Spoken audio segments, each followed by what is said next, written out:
Seahawks walking into this 2021 NFL season, and you got Russell Wilson. Feel like he made some moves for his line.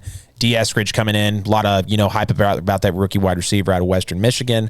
DK Metcalf again. Tyler Lockett with the extension. Metcalf's probably going to be a top 5 receiver. They brought in a tight end. Defense was trending towards something that they might have been a few seasons ago, and we'll get into those numbers in a second. But with this season coming up, and I know this is going to really ignite some people, should Pete Carroll potentially be on the hot seat for the Seattle Seahawks? Absolutely not. Pete Carroll he pumped so much life into that franchise.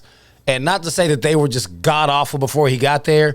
The 2 seasons before he got there, they were bad. Yeah. I mean, 4-12 and 5-11, the 2 seasons before he came in, those were just terrible. Yeah. But, I mean, just look at what Pete Carroll has done. In the 11 seasons that he's been in Seattle, I mean, the dude he's coached 176 games, 112-63 record. So, I mean, he's won 64% of the games that he's coached. Yep. I mean, that is a hellified win percentage. I mean, won 10, 11, and 12 games in the last 3 seasons. So, like, the only 2 losing seasons he had were the first 2 seasons that he was there. And they were 7-9 both of those seasons. And in one of those 7-9 seasons, the first one, they made the playoffs because they won the division because the division was bad. So even in a 7-9 year, they won the division. So, I mean, you really can't, like, there's no scoffing at anything that man has done. 9 playoff appearances in 11 years, back-to-back Super Bowls, was 1 call away from winning back-to-back. It's like, man, the Pete Carroll can't do any wrong out there. He brought in Russell, like, Super Bowl. He drafted Russell Wilson. He brought in the Legion of Boom, which I hope no one forgets. The Legion of Boom was a Pac-12 all-star defense. Yep. He drafted a whole bunch of guys out of the conference that he coached in for the 10 years prior that he knew about that no one else knew who they were. Yep. We didn't know who any of those guys were. He went in there, was like, man, all right, Oregon State, Cal, SC, Washington. He knew all the guys. Like he brought in a squad. Yeah. It's like, man, there's no way they'll be mad at this guy at all. Everything that they've accomplished. I mean, he's got the only Super Bowl win in that franchise's history. And they're still winning 10, 11, 12 games a season. Yeah. His seat is not even warm. Not even warm. No. Ice cold? Ice cold. Just like November Seattle weather. Oh, boy. Oh, boy. Well, as much as Fees just feel, if this bug doesn't go, excuse me, ladies and gentlemen, it's just everywhere, man. As Fees advocates for the no for Pete Carroll to be out of Seattle, I'm going to say he has to be on the hot seat walking into this year. And what really made me shift over to this is when you have finally Russell Wilson coming forward this offseason, saying he's tired of being hit. He's concerned about his protection. You look at the last 5 seasons Russ has been in the league. 1st, 2nd, 3rd, 4th, and 1st most sacked in the NFL. So you know that's the most over a 5-year span from a quarterback in this league. And then you got to ask yourself, what have the Seahawks really done besides the Super Bowl run? Because I know it's going to feel like a homer pick, but take the Saints, for example. Last 4 years, high-flying offense, defense that always comes around at the end of the year, but they never get it done in the big spot. You look at the Seahawks, high-flying offense, defense that within the last season or 2 has tried to come back around, but then you're falling short against a Rams team with a quarterback who wasn't even supposed to play, and he's got a broken finger, and now he doesn't even play for them. Like, this is the type of things that really make me wonder what is going on with the culture in Seattle. And like I just mentioned, you have Russ, you have the Seahawks, where year in and year out, high-flying offense, they're going to make it happen. You can talk about them being elite, and we know Russ is an all-time QB, but then they get figured out. Something's going on with the offensive schemes. And yeah, maybe we're looking at the OC too, but we have to take a look at Pete Carroll, because when he's the guy that is, like you said, provided the energy through this team, the 12s out there, with a super deep fan base. We've seen how it goes with the community. And when he's continuing to have, I feel like, season after season, when they're up there, but they're not able to break over the plane, something's got to give. When you're bringing in talent, when you're bringing in defense, I mean, DK was a great pick.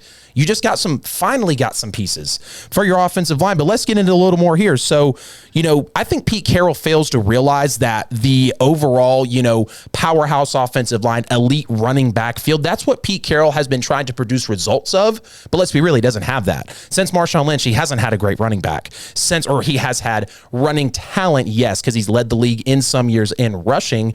But the last couple seasons, that's not been the Seahawks. And we've seen injuries with Chris Carson. The Seahawks feel like a different team when they have a healthy running back. But when it's not going like that time and time again, you can't continue to bank on that. Now let's take a look. The last 5 seasons, Seattle's been 12th, 4th, 1st, 23rd, and then 25th in total rushing yards in the NFL. So you can tell they're starting to scale towards it more, but they seem to get figured out because we've said if Seattle can't run the ball later in the year, just like a Pittsburgh, it's not going to work out for them. Now, here's the thing again. Pete will develop a game plan, dominate for what feels like 7 to 9 games, and then you're getting bounced out by a team you have absolutely no business losing to. And you tell me he's a defensive coach, right? But the last 5 seasons, again, 22nd, 26th, 16th, 11th, and 5th. Plus, you're allowing over 350 yards a game the last couple seasons. That's a negative trend.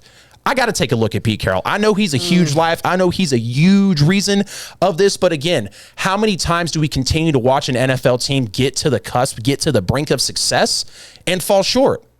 If it's going through the middle of the ears, I got to look at Pete Carroll. I'm looking at Sean Payton too. Like, he's a defensive coach, and everyone says, let Russ cook. Get Russ weapons. Yeah. He got Russ weapons. Yeah. Say, get Russ offensive line. Finally working for him. Russ's offensive line ain't that bad. Russ holds the ball really long. He's responsible for a good bit of those sacks. He's always trying to extend and hold on to the ball to let his receivers get deep down the field before he launches it. That is the reason why when we talked about the whole Michael Thomas trade, then we were like, he doesn't really, they don't have a short passing game like that. Right. It's because he doesn't throw it short. Tell Russ he ain't looking short. Russ needs to get rid of the ball faster. Yeah. But Russ is getting all the money. Right. Russ is being the one catered to. So it's like, man, his hands are tied. Yeah. If you say forget Russ in the offense because the offense is fine, let him work on the defense. You don't need anything else over there. Russ needs to take some shorter routes. Sometimes you could take the check down. Right. It's actually not a knock on you. Right. To give my 2 cents about it, I agree with what you were saying about, Pete Carroll coming straight from the Pac-12 and knowing who all the, people that are the sleeper recruits, like a Richard Sherman and stuff like that. I feel like he's ruined that team's long-term upside, and you see it ever since they lost to the Patriots in the Super Bowl. Highly agree. He can't draft offensive linemen. Their first-round picks are terrible. They ruined Russell Wilson prime. They got DK, that's good. They got Tyler Lockett, that's good. But they always seem like they want to skim back from doing what he does best. Yep. So I feel like Pete Carroll, they're always going to be a 9-10 win team, and they'll never win another Super Bowl as long as he's there. I got to agree with you, JT, because, again, it feels like, and I know I related to the Saints, but great coach, great quarterback, elite receiving core potentially, a building elite receiving core, 2 defenses trying to come around, but when it comes down to put, the pen on the paper, they can't make it happen. And I know Seattle fans are tired of this. You got an all-time quarterback, and you're finally building an O-line, a budding defense. I mean, I can't say anymore, man. I'm frustrated just talking about it for the fan base. That's not all Pete Carroll's fault. I mean, if you talk about they have good seasons year after year, but don't ever get over the hump. Are we calling for Mike Tomlin's job? Could be. Yeah. I ain't heard nobody call for him. That's fair. His resume is identical to Pete Carroll's. Yeah. Never had a losing season, actually, so it's a bit better. He had a couple of 8-8 seasons. You can miss me with that crap. They missed the playoffs. Pete Carroll made the playoffs in a 7-9 season, and that was technically a losing season. But if you go 8-8 and miss the playoffs, it wasn't a losing season. Man, miss me with that crap. That is straight up semantics. Ask yourself this question. Out of all the coaches in that division, who has the lowest upside long-term as a coach?